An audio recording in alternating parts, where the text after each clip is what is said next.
काश्चावलोकनं देवकी परमानन्दं कृष्णं वन्दे जगद्गुरु। આજે અલ્લાહપુર ગામની ભૂમિ ઉપર એક સુંદર કલ્યાણકારી ભવ્ય દિવ્ય માનવ ઉદ્ધાર માટેનો સપ્તાહનું આયોજન થઈ અને આ પ્રસંગ ઉજવાઈ રહ્યો છે। ત્યારે પ્રથમ તો ભગવાનના વાંદમય સ્વરૂપને દંડવત પ્રણામ કરું છું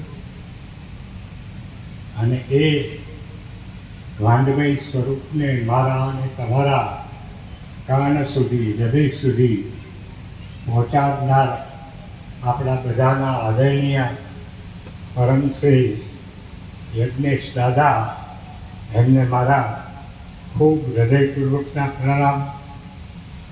આજે સૌરાષ્ટ્રના ભાગવત અને કથાકારોમાં પ્રથમ અંતિમાં જેમનું નામ લઈ શકાય એવા મારા ખૂબ પ્રિય છે। અને અહીંયા મેં જોયું તો સરસ મજાની સજાવટ સાથે આપણે ભગવાનના ગુણાનું વાત સાંભળી રહ્યા છે। ઘણી આ બધા જો રજા આપતા હોતા ઘણી ટોપી કાઢી નાખી। ઘણા વર્ષો પહેલાની કથાઓ પણ સાંભળેલી છે। ગોળ બાપાને આપણે પાટ ઉપર બેહાડ્યા હોય, કેળના પાંદડામાં આસો પાલવના તોરણમાં એટલા બધા ઢાંકી દઈએ કે ભાગ્યે જ મોઢું દેખાય।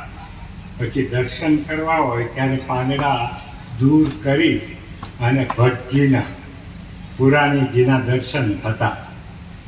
અને એ વખતે તો કાંઈ માઇકની વ્યવસ્થા નહીં, પણ જેનો અવાજ જોરદાર હોય, બુલંદ હોય, એને જાજી કથાઓ મળતી, કારણ કે મોઢે બોલીને સંભળાવવાનું। એ કથાઓ પણ સાંભળેલી અને એમાં પછી ખરેડી પડે ને એટલે સાકરની ગાંગડી હોય એ લઈ મોઢામાં નાખે, વળી પાછા શ્લોકો ઉપાડે।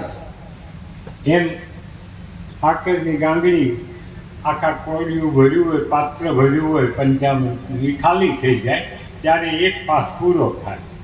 અને આપ જોજો, જૂના અમારા ભૂદેવ બ્રાહ્મણોને એટલે જ મને એમ છે વધારે ડાયાબિટીસ હતો, કારણ કે વારે વારે કાંકરી લીધા કરે। અને આજે આ સરસ મ્યુઝિયમ સાથે ભગવત દર્શન આપણે કરી રહ્યા છીએ, એવા કથા પણ મારવાનો મોકો મળ્યો છે। એટલે આમ બે યુગનો અનુભવ મળ્યો છે મને।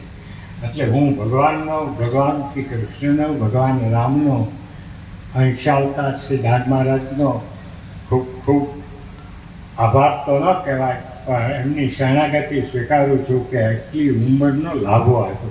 હવે બહુ જૂના મોડેલ નથી રહ્યા અમારા।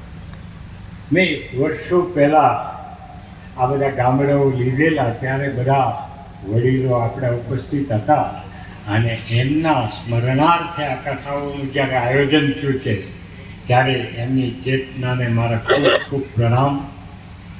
આ બધા અહીંયા શ્રોતા ભાઈ બહેનો બેઠા છે, વિપ્ર સમાજ બેઠો, આયોજકો બેઠા છે, એમને પણ મારે ખૂબ ખૂબ ધન્યવાદ સાથે આશીર્વાદ।